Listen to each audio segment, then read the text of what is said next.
which carried out the study, and he's with me now. Welcome to you, Dylan. Thank you. What is your evidence for this?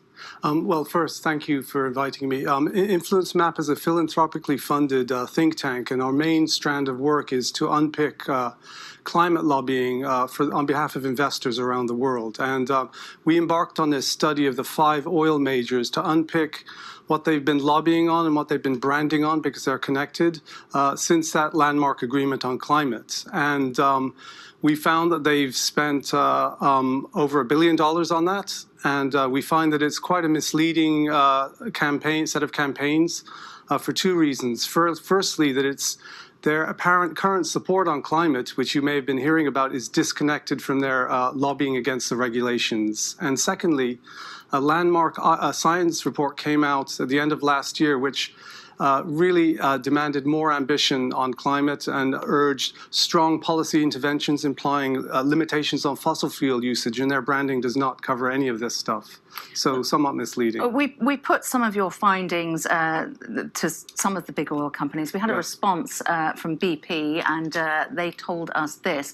We disagree with both the basis and conclusions of this report.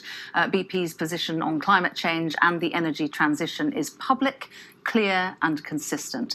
We are committed to helping to solve the dual challenge of providing more energy with fewer emissions, playing our part in the transition to a low-carbon future. What's your response to that? Well, one of the reasons we set up our system was a poor disclosure from companies on their lobbying activities.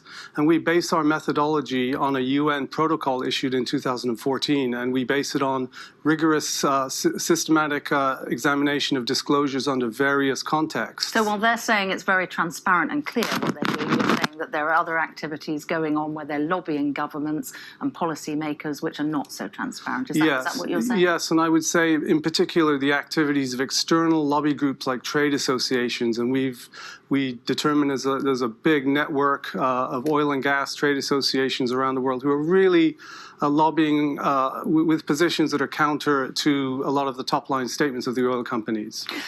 Just finally, who is listening to you on this? So our main audience is the investment community, and they're interested in this for 2 reasons. Firstly, the large pension funds have long-term horizons, and they're concerned with climate risk. And if there's companies lobbying to block urgent action on climate, that could cause economic consequences for the portfolio. Are all investors interested in that? Well, it's a governance and risk issue. If these companies are propping up their business models with lobbying, investors need to know, all investors, because if there's a U-turn in climate politics, there could be huge regulatory risk for these companies. So investors have a right to demand better disclosure on lobbying, less ambiguity, and what are these companies' positions and compared to the Paris Agreement. Okay, all right, very interesting to talk to you. I think that's a debate that's going to run and run, isn't it? We'll see a few inflection points over the next few years. Okay, Dylan Tanner, very good to talk to you. Thank you very much, Samantha. You have been watching